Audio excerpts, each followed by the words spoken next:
ఇక గాయని కల్పన హోలిస్టిక్ ఆసుపత్రి నుండి తన ఆరోగ్య పరిస్థితిపై వీడియోను విడుదల చేశారు. ప్రస్తుతం క్షేమంగా ఉన్నానని, త్వరలో ఆసుపత్రి నుండి డిశ్చార్జ్ అవుతున్నట్లు తెలిపారు. అలాగే తాను క్షేమంగా ఉన్నానంటే దానికి కారణం తన భర్త చేసిన కృషి అని ఆమె తెలిపారు. తాను PhD చేస్తున్నానని, మ్యూజిక్ కాన్సెప్ట్తో పాటు ఇతర పనుల వల్ల తనకు నిద్ర పట్టకపోవడంతో నిద్ర మాత్రలు వేసుకున్నానని కల్పన చెప్పుకొచ్చారు. ఇక హెవీ డోస్ వల్ల స్పృహ కోల్పోయానని స్పష్టం చేశారు. అలాగే తను ఎలాంటి ఆత్మహత్యయత్నం చేయలేదని, తన గురించి తన భర్త గురించి తప్పుడు కథనాలు ప్రచారం చేయొద్దని గాయని కల్పన వీడియోలో తెలిపారు. న్యూస్లో, మీడియాలో నా గురించి, నా భర్త గురించి ఒక తప్పైన ఒక విషయం సర్క్యులేట్ అవుతుంది. దాని మీద ఒక క్లారిటీ ఇవ్వడానికి ఈ వీడియో నేను చేస్తున్నానండి.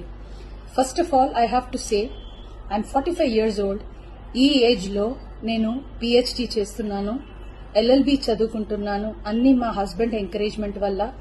సో చాలా విషయాలు చేస్తున్నాను. And for today's musical industry I'm trying to update my self. I'm trying to do different kinds of concerts. ఇవి అన్ని స్ట్రెస్ వల్ల నాకు అసలు నిద్ర పడట్లేదు. చాలా సంవత్సరాలు నిద్ర రాకుండా కష్టపడుతున్నాను. సో డాక్టర్ దగ్గర ఇన్సోమ్నియా ఇష్యూస్ కి ట్రీట్మెంట్ తీసుకునేటప్పుడు నాకు కొన్ని ప్రిస్క్రిప్షన్ ఇచ్చారు. ఆ ప్రిస్క్రిప్షన్ లో ఉన్న మెడిసిన్ ఆ పర్టికులర్ డే డోసేజ్ కొంచెం ఎక్కువ తీసుకున్నాను కాబట్టి స్పృహ తప్పి అన్కాన్షియస్ పొజిషన్ కి స్టేట్ కి వెళ్ళిపోయాను. కానీ మా హస్బెండ్, నేను నీ ముందు ఇట్లా జీవించి మళ్ళీ నేను మాట్లాడుతున్నానంటే ఏకైక కారణం మా హస్బెండ్ పడే కష్టం. ఆయన నన్ను కాపాడడానికి the right time he took the help of the police. He immediately informed them and the media people and they really rescued me, I should say. And నా please don't trust any wrong news అండి. నాకు personal issues ఏం లేదు. దేవుడి దయ వల్ల the best thing that has happen to me is my husband Prasad Prabhakar. I am so blessed to have him in my life, and the next best thing is my daughter Daya Prasad. నాకు అసలు ఏం personal issues, problems ఏం లేదండి. దేవుడి దయ వల్ల చాలా మంచిగా హ్యాపీగా ఉన్నాను. మా ఫ్యామిలీ చక్కగా ఉన్నారు. ఈ హెల్త్ ఇష్యూస్ వల్ల మళ్ళీ కొంచెం ఇబ్బంది అయిపోయింది.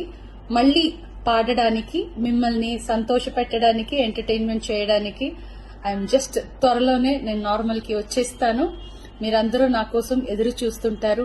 And I really have to thank the media people and ముఖ్యంగా పోలీస్ వాళ్ళు అండ్ వ్యూవర్స్ అందరూ, and also from the music fraternity, మా కొలీగ్స్ కానీ, మా సీనియర్స్ కానీ, మా జూనియర్స్ కానీ, ఎంతో మంది మీ అందరూ ప్రేమని మీరు నా మీద చూపించిన ఆ ప్రేమ, ఆ కన్సర్న్ నేను ఎప్పటికీ మర్చిపోను. I'm so grateful to all the love and support you people gave to me and my family. న్యూస్లో, మీడియాలో